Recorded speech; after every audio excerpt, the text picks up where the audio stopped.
이번 한 주는 우리 대한민국의 헌정 질서에, 헌정사에 또 하나의 획기적인 사건이 그어지는, 일어나는 일입니다. 대통령이 파면이 되든 기각이 되든 우리 국민들 모두는 헌법을 준수해야 되고 헌법의 권위를 인정해야 됩니다. 그래서 이 헌법을 준수하고 헌법을 판단하는 것이 헌법재판소입니다. 지금 헌법재판소는 원래는 9명이죠. 9명의 구성 요건을 보면 헌법재판소의 재판관들의 임기는 6년입니다. 헌법에 보장이 되어 있습니다. 9명의 구성 요건을 보면 대통령이 3명을 지명하며 3명이 되는 것이고요. 그 다음에 사법부의 수장인 대법원장이 3명을 지정하면 또 임명이 됩니다. 그리고 입법부의 여야의 합치든 합하지 않든 입법부가 3명을 추천하면 그것이 임명이 됩니다. 여당이 국회의원 수가 많든 야당이 국회의원 수가 많든 그거는 상관이 없지만 그걸 좀 더 구체적으로 보면 여당 1명이 추천하고 야당 1명이 추천하고 또 1명은 여야 합의로 추천하는 것이, 그래서 3명의 재판관이 임명이 됩니다. 그 재판관이 추천하면 행정부 대통령은 대통령이든 권한대행이든 무조건 임명을 해야 됩니다. 지금 정부는 이것을 지금 임명하지 않아가지고 8명으로 지금 되어 있는데 원래는 임명해야 되죠. 이게 얼마 전에 또 헌법재판관들의 일치된 견해입니다. 그래서 1명이 임명되면 완전 합의체인 9명이 헌법재판소의 재판관으로서의 역할을 하는데 지금 8인이 돼가지고 약간은 불안하지만 그래도 파면이든 기각이든 9명 중에 혹은 8명 중에 6명이 찬성하면 파면이든 기각이든 기각이든 각하라 그러죠. 그렇게 됩니다. 그러나 어떤 결정을 하든 우리 대한민국 국민들은 헌법 아래 살기 때문에 그 헌법재판관의 판정에 우리는 다 따라야 합니다. 만약에 이것이 마음에 안 들다, 나는 풀복하고 싶다, 그러면요, 여러분 총칼 들고 법원에 난입하고 재판소에 난입하는 것이 아니라 국민의 주권인 투표를 통해서 다음에 대통령을 잘 뽑으면 됩니다. 특히 우리 기독교인들은 난입하고 이렇게 과격한 행동은 삼가하는 것이 좋습니다. 우리는 하나님 앞에 기도함으로 말미암아 백성을 사랑하는, 국민을 사랑하는 주권자를 사랑하는 그 사람이 대통령이 당선되어서 국민들을 편안하게 시행업에 종사할 수 있도록 그렇게 기도할 수밖에 없는 것이 우리 기독교인들의 또 기도의 제목이죠.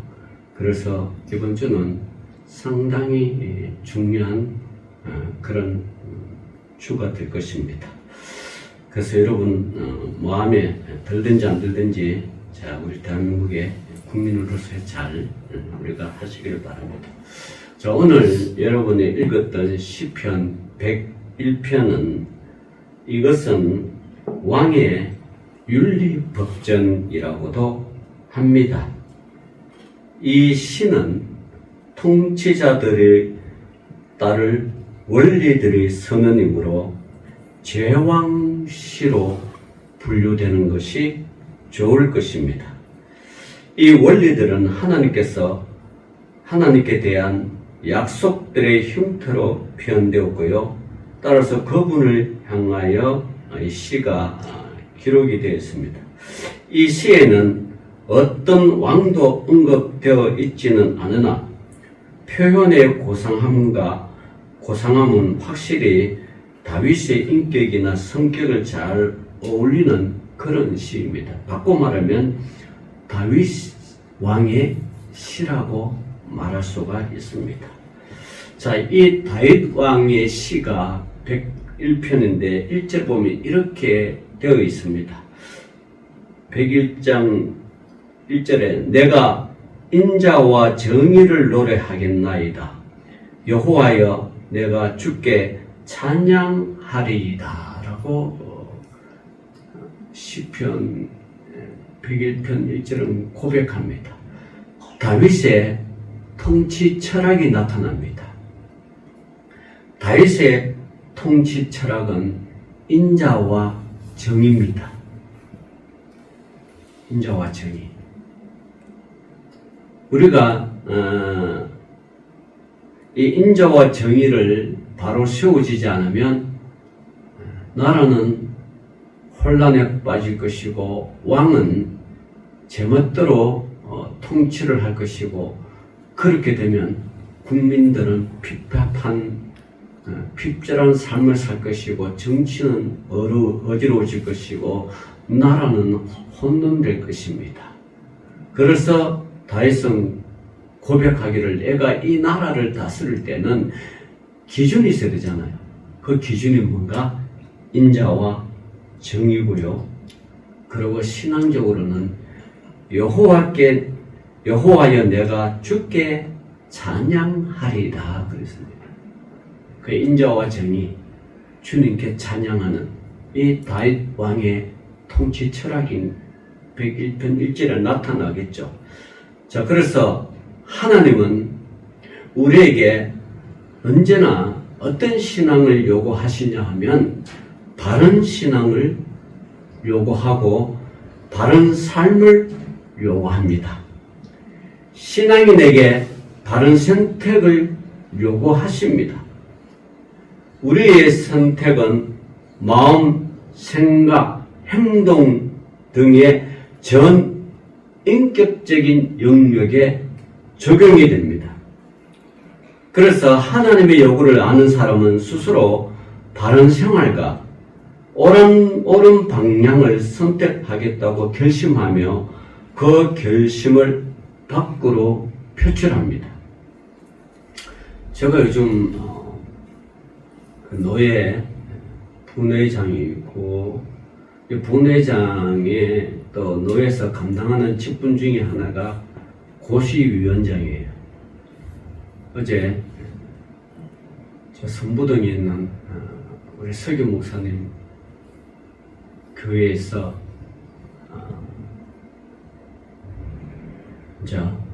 목사고시, 장로고시, 전도사고시를 받습니다. 고시도 보고 면접도 하고 강도사 고시는 총회에서 합니다. 3월 이달 마지막 주에 있는데 우리 노회에서 5명의 신학생들이 졸업을 하고 강도사를 받아 5명이 합격을 했습니다. 그래서 우리가 위로 또 방문을 하기로 하는데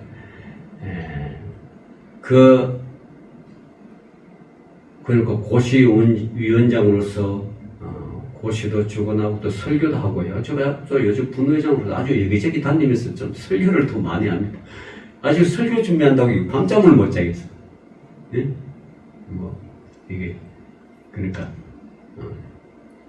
또 이게 고인의 뭐 임종 설교부터 뭐 고시 위원장으로서의 또 고시 보기 전에 또 예배 드리고 또 여러 가지가 있어요. 또 노예 때도 폐회 예배 때도 개회 예배 때는 현 노회장이 하지만 이제 제가 폐회 예배 때는 제가 부노회장으로서 노회장으로 바뀌어서 이제 신분이 바뀌는 거죠. 사람이 바뀌는 것이 아니라 신분이 바뀌는.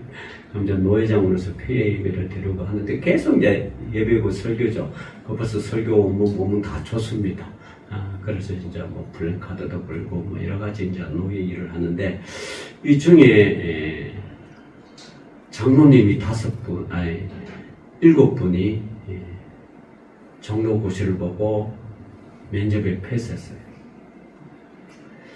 근데 한 분 장로님이 교회를 섬기다가 그 교회 목사님이랑 갈등이 있었어요.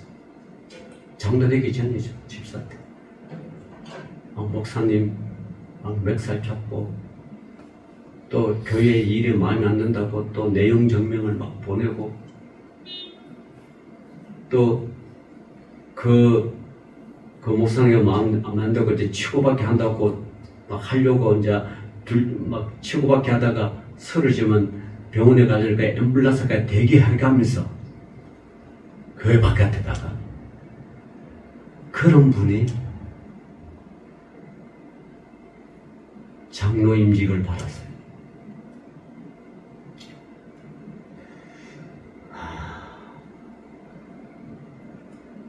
장로는 항종직이잖아요. 권사도 한종직입니다. 우리는 집사인데 집사를 임명하면 이제 서리 집사라고 그러죠. 좀 크면 안수 집사로 합니다. 남자 같은 경우는 안수 집사에서 투표해서 또 표를 많이 교인들이 표를 많이 하면 이제 장로를 임직받는 거예요. 6분의 장로는 이제 걱정 안 돼요. 한 분의 장로가 집사할 때 그런 행동을 한 거예요. 그러니까 걱정이 됩니다. 그 장로가 교회를 옮겨서 지금 장로가 됐는데 그 교회가 온전할까? 과연 옛 모습을 벗어버리고 회개하고 과연 그러면서 그 교회를 잘 섬길까? 여러분, 사람은 변하지 않습니다. 그 인격과 성품이 잘 변하지 않습니다. 이거는 성령의 특별한 은총이 아니면 정말 이 사울이 바울 되는 변화에 하나님이 예수 그리스도의 특별한 은총이 있었잖아요. 우리가 알다시피 사도 바울 사울일 때 예수 믿는 자를 대제사장의 공문을 받아서 예수 믿는 자를 잡아서 죽이고 감옥에 가두고 십자가에 처형시키려고 했던 그 공문을 들고 다메섹 도상으로 가다가 이 다메섹이 지금 시리아의 다마스쿠스의 수도잖아요. 그 당시 교회는 로마 제국 치대에 터키 같은데 있죠. 온 중동이 다 로마 제국이 치하했단 말이에요. 근데 그 대제사장의 공문을 받아서 예수 믿는 사람을 잡으러 가다가 다메섹 도상에서 예수를 만나는 그런 특별한 은혜가 아니면, 그 은총이 아니면 사람 잘 변하지 않습니다. 왜 변하지 않을까요? 그 성품과 기질이 하나님께서 주었기 때문에. 그래서 잘 변하지 않아요. 그런 변하지 않는 그 성격과 기질이 과연 장로가 되어서 담임 목사와의 교회를 잘 협력해서 섬길까? 저는 상당하게 염려됩니다. 그 교회가 염려됩니다, 솔직히. 그런데 그쪽 교회랑 막 몇 살 잡기까지 일보 직전에 그 고시위원회가 저와 그분은 전도사 면접을 본 거예요. 목사 면접은 또 다른 목사님이 해요. 장로 면접은 또 딴 사람이 해요. 이게 지금 노예서기가 그걸 알고 배치를 이렇게 했는지 모르지만 그분과 저는 전도사 고시를 본, 전도사를 이제 이게 면접을 본 거죠. 뭐 그 중에 탈북했다가 신학회가 전도사 하신 분이 있어요. 참 대단하더라고 보니까. 제가 본 분이 탈북민이 있고 한 분은 필리핀. 다 가족이 다 목사예요. 이 필리핀 전도사는 유치원 때 한국에 와가지고 공부하고 뭐 선부동 사니까 다 한국말을 유창해. 지금 27이네. 결혼도 한국 사람이랑 할 건 아니대. 한국에서 오래 살아봤기 때문에 결혼은 필리핀 사람이랑 하겠대. 전도사는 뭐 선배 목사가 지도하는 대로 꼭 가르치잖아요. 근데 장로는 아니잖아요. 걱정이 참 됩니다. 과연 그 목사가 그 장로를 인품에 대해서 알까? 근데가 제가 알려줄 수는 없어요. 괜히 알려줬다가는 그죠? 서로가 불편하잖아요. 그래서 멱살 잡고 산 그 장로 후보와 목사님이 어제 교회에서 만나서 첫인사가 그 장로가 우리 목사님 보고 거들으시네요. 이제 얼굴이 이제 늙지 않고 거들으라는 거죠. 어떻게 보면 젊으시네 말도 들리지만 그렇게 인사를 하고 남았다. 그래요. 사람이요 신앙생활 하면요 바르게 해야 돼요. 바르게 하지 않으면 언젠가는 교회에서 자기 목소리를 내기 시작합니다. 장로는 여러분 교회에서 담임 목사를 잘 보필해서 도와서 교회를 이끌어가는 거죠. 권사도 그렇고 집사도 그런 거죠. 이걸 대적한다거나 반역한다거나 반대 의견을 내면 교회가 어려워지고 시끄러워집니다. 그래서 저는 제가 고시 위원장으로서 어제 15명의 장로, 전도사, 목사 보는데 제가 이야기했어요. 여러분들은 올해 잘 받으셨다고. 만약에 내년에 바라면 어려워질 거라고. 제가 노회장이니까 이제 제가 이제 마음대로 이렇게 조정을 하셨잖아요. 내년에는 1박 2일인지 2박 3일로 할 것이라고. 1박 2일로 할 것이라고. 물론 예산이 들어가겠죠. 돈이 들어가겠죠. 제가 비용을 대더라도 1박 2일로 할 예정입니다. 제가 목사 안수, 그 목사 고시 볼 때 1박 2일로 했어요. 그래서 하룻밤 자면서 동기도 형성되고요. 언론만도 서로 알고는 하룻밤도 알잖아요. 뭐. 하룻밤 알아가고요. 그런데 또 어떤 정경노자는 요즘 바쁜데 뭐 그거 시간이냐. 여러분 바쁠수록 돌아가란 말했잖아요. 바쁠수록 정도를 다 내요. 우리가 바쁘다고 자동차를 타는 사람은 바쁘다고 신호위반하고 바쁘다고 자기 마음대로 유턴하고 역주행할 수 있습니까? 안 된다는 거예요. 바쁠수록 지킬 건 지켜야 돼요. 생명이 위급한 앰뷸런스가 아닌 이상 그건 법적으로 그렇게 되게 돼 있으니까 오히려 뭐 뺑뺑 걸리면 막으면 처벌을 막아. 그건 법적이고 생명이 위급함을 다루는 거예요. 그런데 우리 일반인들은 아무리 생명이 위급함에 있도록 앰뷸런스가 아닌 이상은 그렇게 할 수가 없어요. 법도시로 법을 지켜요. 그래서 제가 1박 2일로 하겠다고. 그래서 여러분도 원래 하는 게 정말 다행이라고. 그러니까 마음 들어. 그래요. 여러분, 내가 인자와 정의를 노래하겠나이다.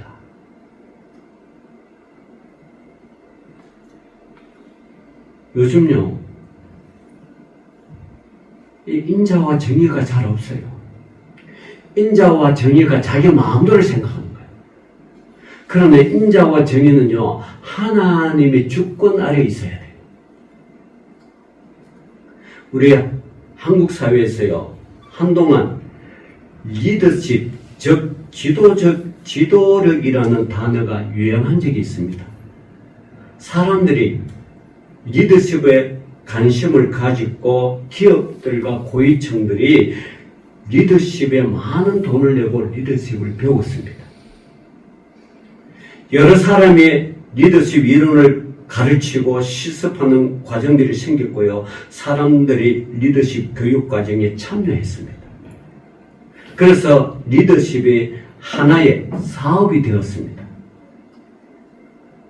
그런데요, 이 땅에 리더십이 부족한 현상이 많아졌습니다. 사람들 가운데.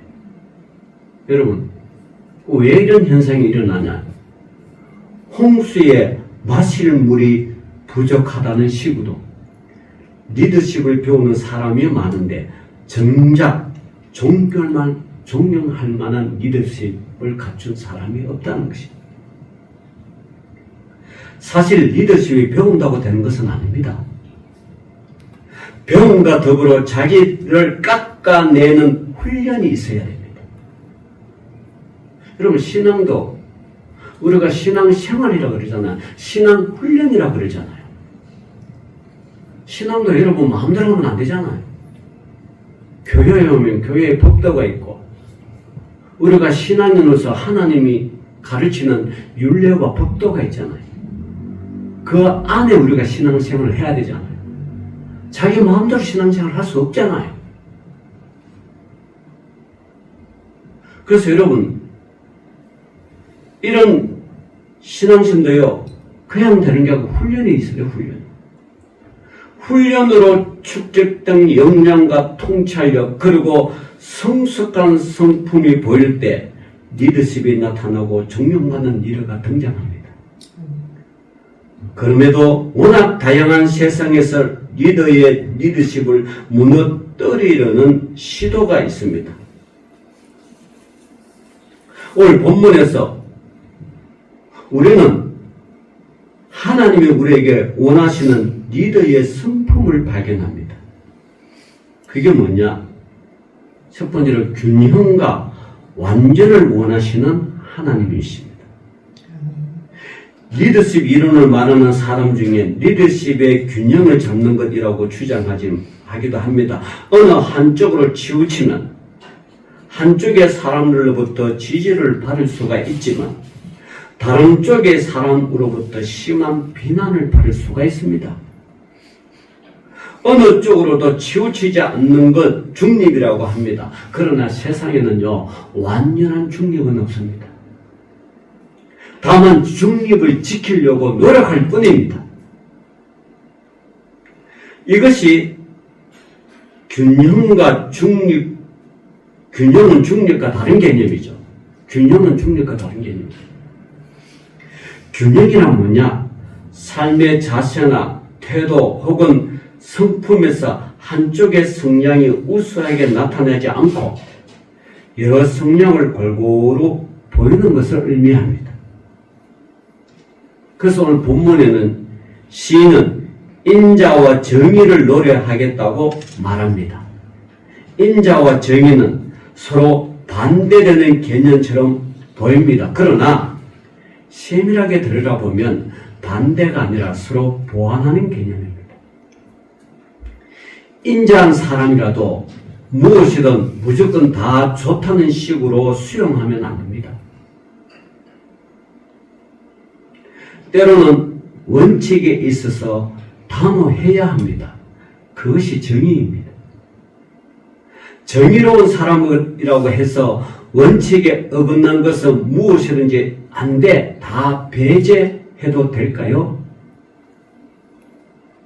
상황과 형편을 살펴서 용납하는 것이 있다면 모른 척 눈 감을 때도 있습니다.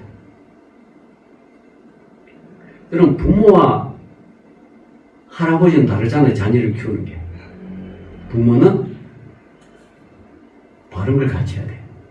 되는 건 되고 안 되는 건 안 되고. 그래서 대부분의 자녀는 부모를 싫어해.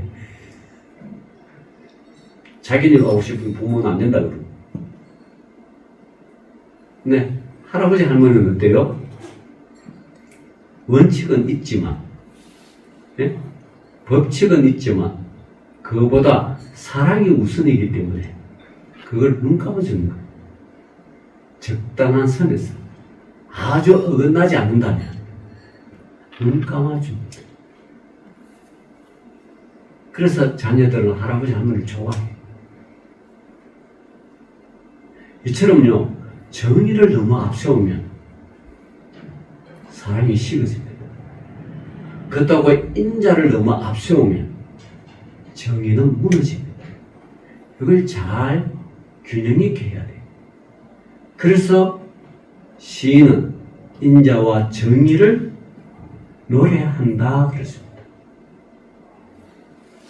하나님은 우리에게 인자와 정의의 균형 그리고 완전함을 추구하기를 원하십니다. 여러분, 신앙생활에서, 사회생활에서, 혹은 가정생활에서, 직장에서나 사업에서 요 균형을 잘 맞춰서 살아가시기를, 그것도 지혜롭게 살아가시기를 주 이름으로 축원합니다. 두 번째로, 바른 선택으로 이끄시는 하나님입니다. 지도자일수록 선택의 어려움을 겪을 때가 많습니다. 우리의 삶은 수많은 선택으로 이루어지는데 지도자 역시 선택해야 합니다. 지도자의 고민은 자신의 선택이 누군가에게는 치명적인 어려움이 될 수도 있고요. 때로는 공동체 전체를 혼란에 빠지게 할 수도 있기 때문입니다. 지금 우리나라 그렇잖아요. 대통령이 계엄을 선포할 수 있습니다. 법이 그래 되니까. 그러나 그 조건이 갖춰져야 된다는 거예요.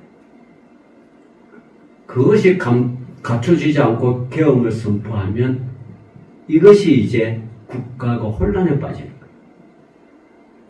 법은 할 수 있습니다. 그러나 법적인 요건이 갖춰져야 됩니다. 뭐 사회가 폭동이 일어났거나 적이 쳐들어왔다거나 아주 어떤 아주 위급한 어떤 경제적인 위기가 닥쳤다거나 그럼 선포할 수 있죠. 그렇지 않고 자기의 판단에 따라 자기 생각대로 하면 안 된다는 거예요. 그래서 지도자는 결정을 잘해야 됩니다. 그래서 지도자는 가끔 어떻게든 최선의 선택, 공동체 전체를 유익하게 하려는 선택을 하려고 하면 고민에 빠질 수밖에 없습니다. 사람이 무엇인가 선택할 땐 기준이란 것이 있어야 됩니다. 자신의 욕구나 욕망의 기준일 수가 있고요. 자신의 쾌락의 기준일 수가 있습니다. 또는 다른 사람의 유익이나 공공의 선의 기준일 수 있습니다. 그러나 신앙 지도자에게는 어떤 기준이어야 할까요? 오늘 시인은 3절 보면 나는 비천한 것을 내 눈 앞에 두지 아니할 것이요. 그렇습니다. 그리고 배교자들의 행위를 내가 미워하리니 나는 그 어느 것도 붙들지 아니하리이다 라고 고백하고 있습니다. 오늘 시인은요, 비천한 것을 눈앞에 두지 않겠다고 말합니다. 비천한 것을 좋아하는 사람들은 결국은 하나님을 떠납니다. 배교자가 됩니다. 시인은 배교자의 행위를 미워하고 배교자들이 행했던 거라면 단 하나라도 붙들지 않겠다고 말씀합니다. 그리고 자신의 마음가짐을 다집니다. 그게 4절입니다. 4절에 사악한 마음이 내게서 떠날 것이니 악한 일을 내가 알지 아니하리로다 그랬습니다. 시인은 바르지 못한 선택의 가능성을 아예 원천적으로 차단합니다. 사악한 마음이 사라지고 사악한 마음이 떠날 때까지 내가 알지 아니하리라고 말씀하십니다.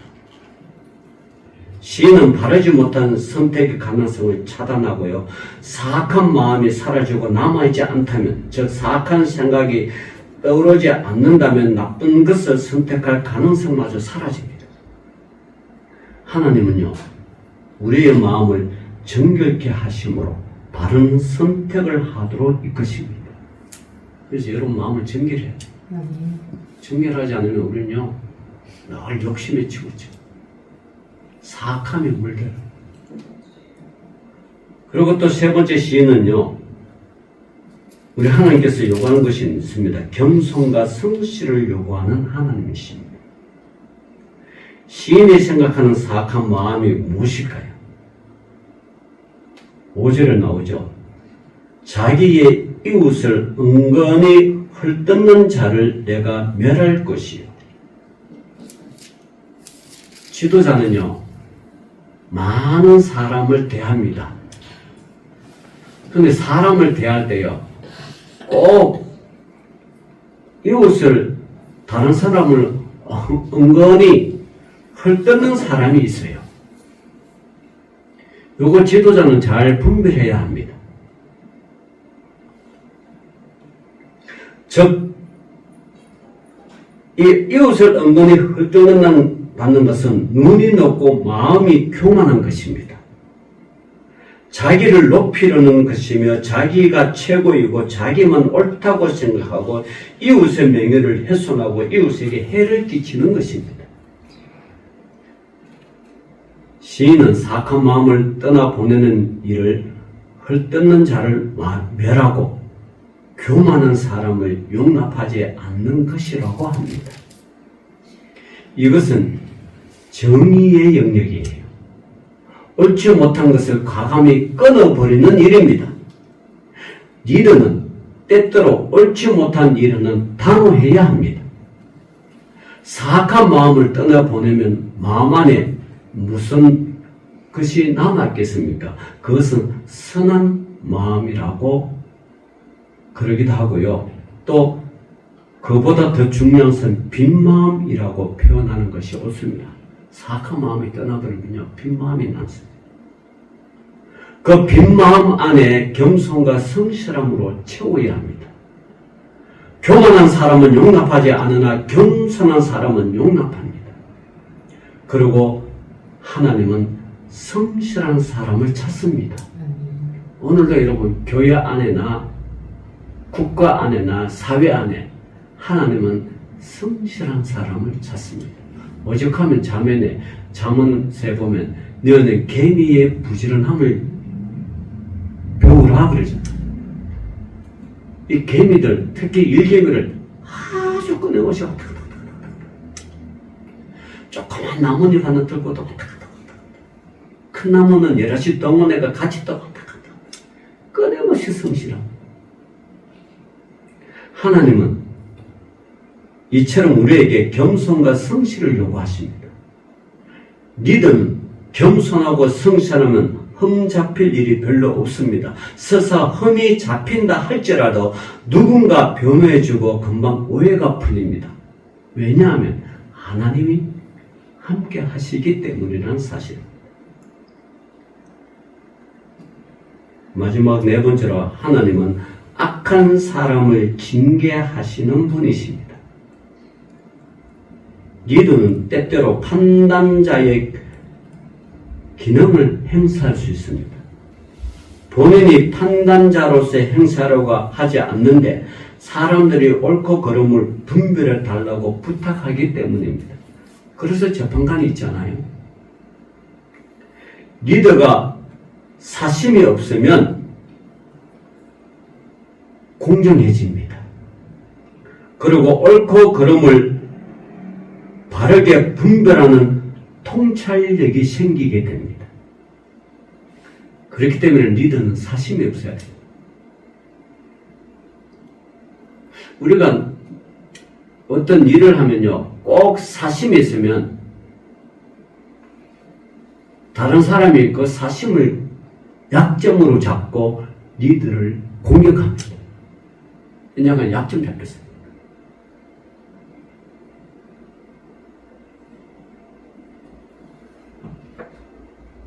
그래서 리더는요, 6절을 보면 내 눈이 이 땅에 충성된 자를 살펴 나와 함께 살게 하리니 그렇습니다. 완전한 길에 행하는 자가 나를 따르리라.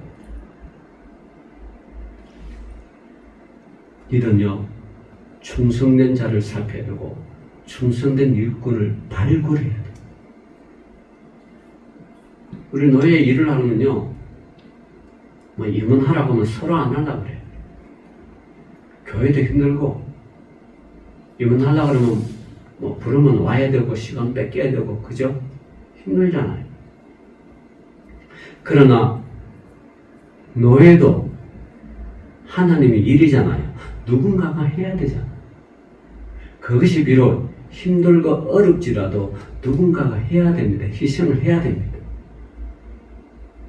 그러나요, 그 희생을 성실하게 잘 감당하면 하나님은 엄청난 축복으로 채워주십니다. 교회 일도 그렇습니다. 여러분, 교회 일이 여러분 힘껏 성실하게 묵묵히 일하면 하나님은 반드시 채워주십니다. 왜냐하면 사람은 공짜를 원하지만 하나님은 공짜가 없어요. 정말 하나님께 헌신하고 충성하면 공짜가 없어요. 하나님은 여러분의 살아생전에도 채워주시지만 우리는 언젠가는 천국 가야 되잖아요. 부르면 가야 되나? 그러면 여러분의 후손들, 자자손손 하나님이 챙겨주십니다. 우리가 다윗과 요나단의 관계를 알잖아요. 다윗과 요나단은 아주 우정이 깊었습니다. 요나단은 왕자의 신분이고 다윗은 목동의 신분입니다. 그러나 그 둘이 우정이 너무 깊었어요. 그런데 요나단은 블레셋과의 전투에서 죽음을 맞이합니다. 이 요나단에게는 무비보셋이라는 자녀가 있었어요. 다윗이 어느 날 왕이 돼가지고 과거를 해석하고 자기가 도와준 사람이 요나단이란 거. 하나님 그 마음을 주셨어요. 그래서 자기 신하들에게, 야, 요나단에게 자녀가 없느냐? 부하가 말합니다. 있습니다. 데리고 오라. 데리고 오니까 무비보셋이 오는데 쩔룩쩔룩거리면서 와요. 왜 그런가 봤더니 얘가 5살 때 할아버지 죽고 아버지 죽고 뭔가 모르게 급한 일을 도망가다 다리를 다쳐서 저런 거. 그럴 때 다윗은 그렇습니다. 말합니다. 너는 오늘부터 나와 함께 우리 집에서 밥을 먹자. 나와 함께 밥을 먹자. 하나님은 요나단을 생각해서 요나단의 아들이 다윗을 통하여 돌봐 주십니다. 이게 하나님의 은혜예요. 하나는요 정말 공짜가 없어요. 여러분이 하나를 원하시면요 하나님은 열을 주시고요, 여러분이 100을 드리면 하나님은 1000을 주십니다. 그게 하나님의 사랑이에요. 지도자는요, 또 여러분이 지도자가 하나님 일을 할 때, 또 교회 일을 하고 할 때, 여러분 비록 누가 알아주지 않지만 하나님은 그걸 다 헤아리고 계십니다. 머리카락만 헤아리는 게 아니고요, 여러분의 모든 걸 다 헤아려 주십니다. 그 헤아려 주실 때 하나님은 벌보다는 상을 엄청나게 주십니다.